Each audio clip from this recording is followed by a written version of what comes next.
This is my bike check, so hope you like it.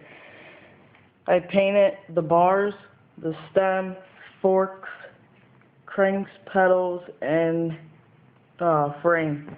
But anyway, these are my kink wolf bars, 7-inch rise, Odyssey, keyboard grips, stock Verde stem, Odyssey headset, kink volt forks, demolition front hub, laced to alienation black sheep rim with Odyssey P-Light tire.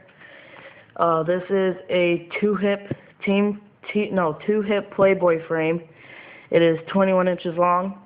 I got a Subscibe zombie seat, pivotal seat, with a stolen thermalate seat post with a Mission seat clamp.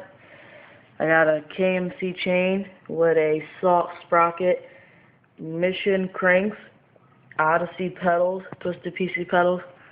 And then in the back I got another demolition back hub laced to a alienation DPM rim with a Kenda contact tire. And I got a profile bottom bracket, but I gotta get a new one. So yeah, that is my bike, and I hope you like it. See ya.